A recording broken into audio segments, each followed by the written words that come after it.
Hello students, welcome to my YouTube channel IW physics classes. तो आज हम class 9th chapter first जो हमारे पास है फिजिक्स में मोशन के बारे में हम डिस्कस करेंगे। आज हमारे पास एक इंट्रोडक्टरी लेक्चर होगा जिसमें हम डिस्कस करेंगे मोशन एक्चुअल में किसी भी बॉडी का क्या होता है। हमारे पास एक ऑब्जेक्ट को, एक बॉडी को हम कब कह सकते हैं वो मोशन में है। देखो, हमारे पास एक बॉडी है, सपोज ही मेरे पास बॉडी है, ठीक है। ए बॉडी किसी पॉइंट पर है, इस पॉइंट का नाम मैं रख रहा हूं ए, ठीक है। जब भी हम पॉइंट मेंशन करते हैं वो पॉइंट इंडिकेट करता है ऑब्जेक्ट या बॉडी की लोकेशन या पोजीशन, ठीक है। अगर हमारे पास ये ऑब्जेक्ट जो है अपनी पोजीशन चेंज करता है, क्या करता है? अपनी पोजीशन चेंज करता है।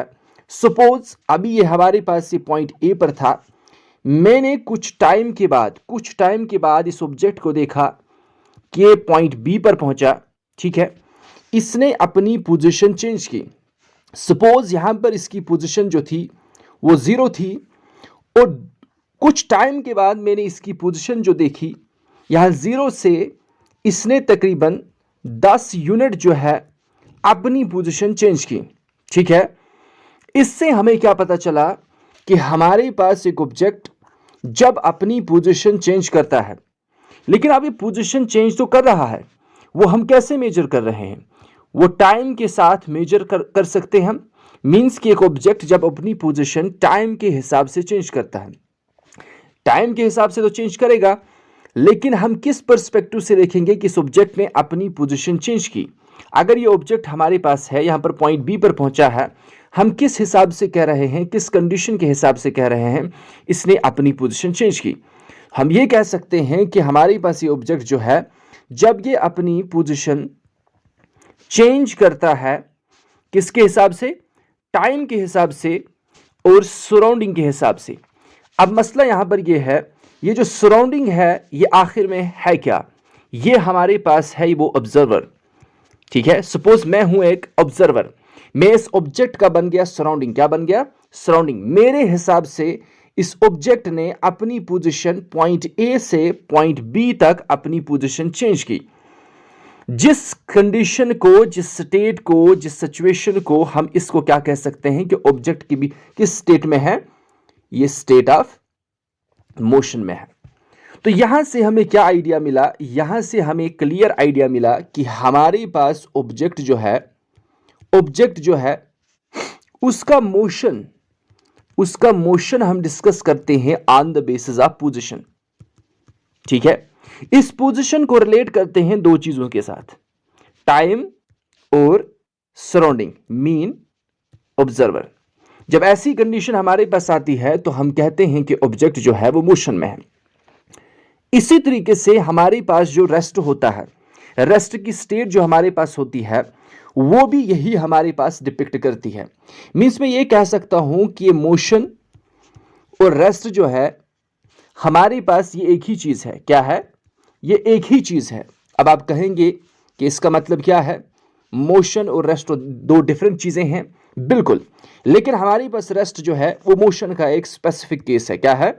Specific case. देखो कैसे है। मोशन को हम किसके बेस पर डिस्कस करते हैं? मोशन को हम डिस्कस करते हैं किसके बेसिस पर? पोजीशन के बेसिस पर। पोजीशन को किसके साथ रिलेट करते हैं?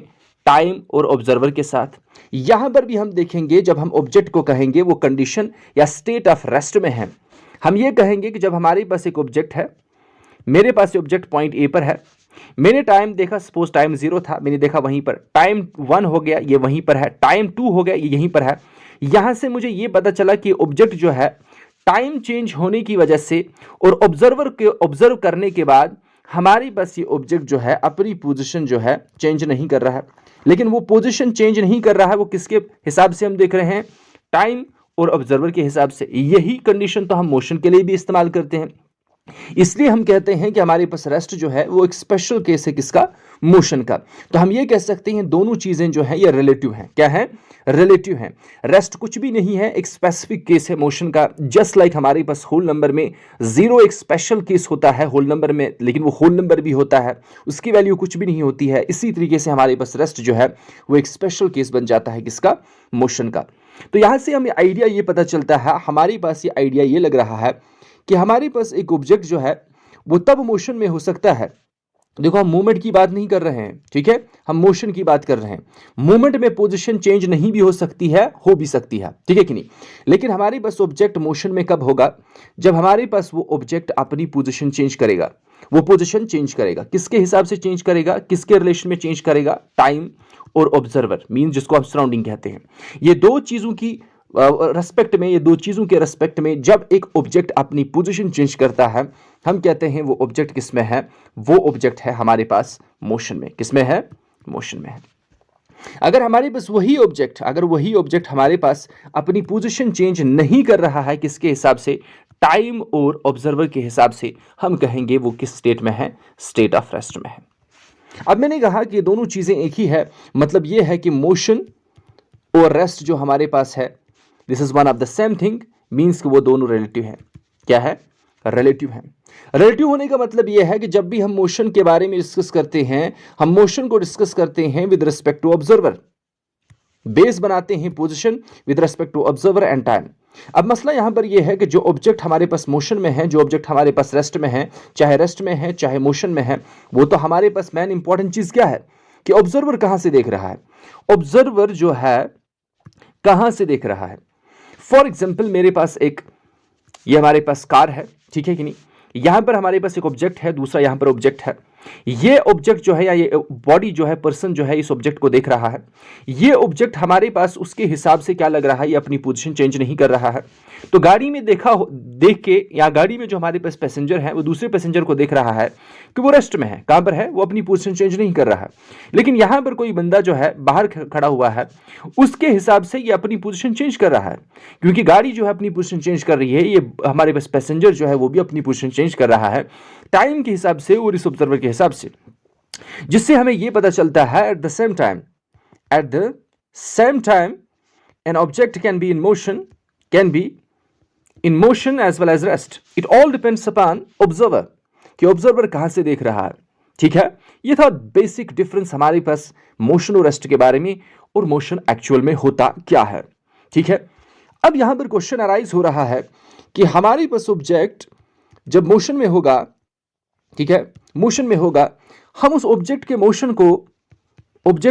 मोशन को आखिर कैसे एक्सप्लेन करें, डिस्क्राइब कैसे करें, एक्सप्लेन कैसे करें। देखो मोशन को तो हमने डिफाइन किया, हमने क्या किया, हमने मोशन को डिफाइन किया on the basis of position. किसके बेसिस पर डिफाइन किया, पोजीशन के बेसिस पर। उसको किसके साथ रिलेट किया, टाइम और ऑब्जर्वर के हिसाब से। ठीक है, लेकिन अब मसला यह है कि मुझे किसी ऑब्जेक्ट का मोशन जो है वो डिस्क्राइब करना होगा, एक्सप्लेन करना होगा कि वो वन डायमेंशन में है, वो कैसे चल रहा है एक्चुअल में। ठीक है, मुझे किसी पर्टिकुलर टाइम में मुझे उस ऑब्जेक्ट का मोशन डिस्क्राइब करना होगा, तो मैं कैसे उस ऑब्जेक्ट का मोशन डिस्क्राइब कर सकता हूं। देखिए हमारे पास डिस्क्राइब करने का मतलब यह है कि मेरे पास ऑब्जेक्ट मोशन में है, कहां पर है, मोशन में है। मुझे यह बताना है किसी पर्टिकुलर टाइम में उसकी पोजीशन क्या है, उसकी पोजीशन क्या है। क्यों मैं पोजीशन निकाल रहा हूं, क्योंकि पोजीशन को, मोशन को हम डिस्क्राइब ही करते हैं, एक्सप्लेन ही करते हैं, डिफाइन ही करते हैं पोजीशन के बेस पर। इसका मतलब किसी भी पर्टिकुलर टाइम में मुझे अगर फाइंड आउट करना है, क्या करना है, उस ऑब्जेक्ट की पोजीशन को फाइंड आउट करना है, वही मुझे बताएगा किस तरीके से मुझे किसी ऑब्जेक्ट के मोशन को डिस्क्राइब या एक्सप्लेन करना है। ठीक है, तो वो चीज हम किस तरीके से कर सकते हैं, मतलब हमारे पास ऑब्जेक्ट ऐसे चल रहा है, या ऑब्जेक्ट ऐसे गोल गोल चल रहा है, या अपनी जगह ऐसे रोटेट कर रहा है, या किसी भी तरीके से चल रहा है, मुझे इस ऑब्जेक्ट के मोशन को डिस्क्राइब करना होगा, एक्सप्लेन करना होगा, वो मैं कैसे कर सकता हूं। उस चीज के लिए हमारे पास एक इंपॉर्टेंट सिस्टम होना चाहिए। क्या होना चाहिए, एक इंपॉर्टेंट सिस्टम होना चाहिए। यह सिस्टम हमारे पास इमेजिनरी भी हो सकता है, रियल भी हो सकता है, हम अज्यूम कर सकते हैं। ठीक है, एक ऐसा सिस्टम जिसमें हमारे पास हम किसी भी बॉडी या ऑब्जेक्ट का मोशन जो है वो क्या कर सकते हैं, डिस्क्राइब कर सकते हैं, एक्सप्लेन कर सकते हैं। उस सिस्टम को हम कहते हैं फ्रेम ऑफ रेफरेंस। क्या कहते हैं? Frame of reference. हमारे पास एक ऐसा सिस्टम, जिस सिस्टम की मदद से, जिस सिस्टम में हम किसी भी ऑब्जेक्ट का मोशन डिस्क्राइब कर सकते हैं, उसको हम कहते हैं फ्रेम ऑफ रेफरेंस। अब इस फ्रेम ऑफ रेफरेंस में सबसे इंपॉर्टेंट चीजें हमारे पास क्लास 9 की पर्सपेक्टिव से सबसे इंपॉर्टेंट चीज क्या है? देखो, हम किसी भी ऑब्जेक्ट का मोशन कैसे एक्सप्लेन कर सकते हैं। मैं आपको एग्जांपल देता हूं। मैं कह रहा हूं कि मेरे पास एक ऑब्जेक्ट है, वो 10 यूनिट दूर है। क्या है? 10 यूनिट दूर है। ठीक है कि नहीं?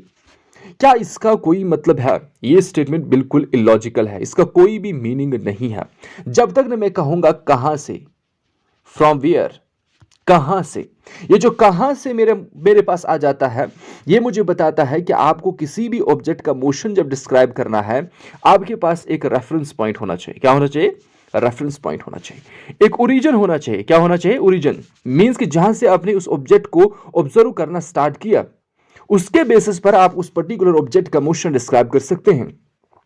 इसलिए हम क्या करते हैं, जनरली जो सिंपलेस्ट वे हमारे पास है, सिंपलेस्ट वे हमारे पास ये है कि हम क्या लेते हैं, एक सिस्टम लेते हैं जिसमें तीन कोऑर्डिनेट्स आते हैं, तीन कोऑर्डिनेट एक्सिस आते हैं जो आपस में म्यूचुअली परपेंडिकुलर होते हैं। इसको कहते हैं कार्टेशियन कोऑर्डिनेट सिस्टम।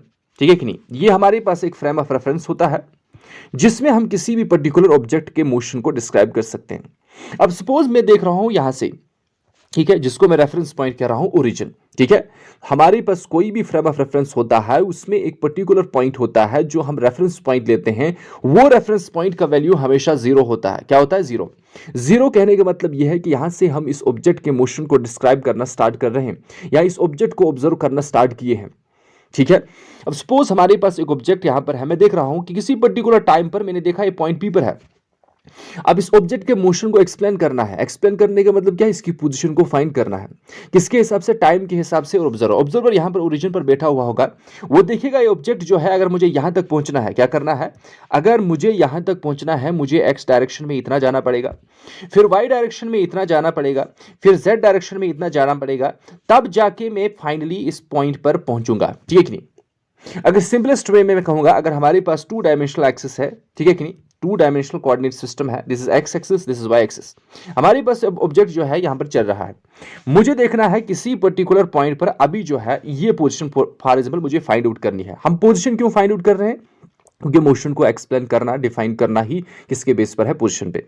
तो इसका मतलब यह है कि अगर मुझे पॉइंट पी, ये पॉइंट पी जो है एक पोजीशन है उस ऑब्जेक्ट की, मुझे फाइंड आउट करना होगा, तो मैं देखूंगा एक्स डायरेक्शन में मुझे कितना जाना है, मींस कि ऑब्जेक्ट एक्स डायरेक्शन में कितना गया है।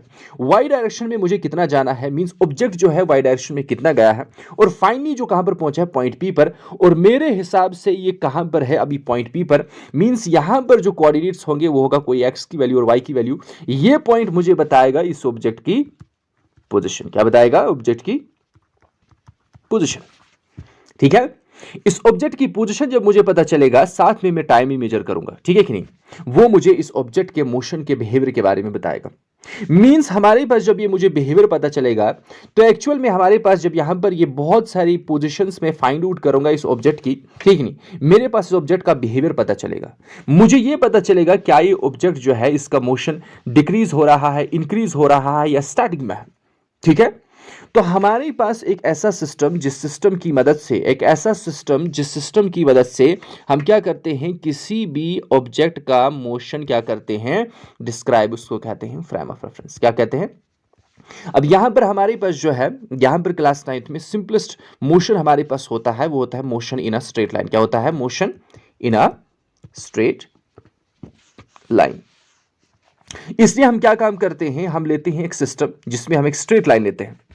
हम बताते हैं इसमें एक पर्टिकुलर पॉइंट है जहां से ऑब्जर्वर ने मोशन डिस्क्राइब करना स्टार्ट किया, या मोशन ऑब्जर्व करना स्टार्ट किया किसी भी पर्टिकुलर बॉडी का। वो इनिशियल पॉइंट जो है, वो रेफरेंस पॉइंट जो है, उसको हम ओरिजिन मानते हैं या कहते हैं रेफरेंस पॉइंट। जहां से एक ऑब्जेक्ट या जहां से एक ऑब्जर्वर ने किसी बॉडी को मोशन में चलते हुए या किसी मोशन में देखना स्टार्ट किया। ठीक है कि नहीं? मतलब हमारे पास कोई ऑब्जेक्ट जा रहा था किसी पर्टिकुलर जगह पर, कोई ये सपोज है हमारे पास पाथ है, तो हमारे पास कोई ऑब्जर्वर था, तो उसने इस ऑब्जेक्ट को देखा, सपोज कार है, जहां से उसने देखा देखना स्टार्ट किया, वो मेरे पास बन गया रेफरेंस पॉइंट। क्या बना? रेफरेंस पॉइंट, कि यहां से मैंने इसको देखा था, वो 10 किलोमीटर या 10 मीटर या 10 यूनिट आगे गया था, ठीक है कि नहीं? फिर ये हमारे पास रेफरेंस पॉइंट जो होता है, इसका वैल्यू 0 होता है। फिर हम देखेंगे कि ऑब्जेक्ट जो है अपनी पोजीशन चेंज कंटिन्यूअसली करते जा रहा है। हम कहेंगे कि वो मोशन में है या नहीं है, with the help of this system. This is called as frame of reference. So this was a little bit introduction about the motion and how we can describe or explain motion of an object or a body.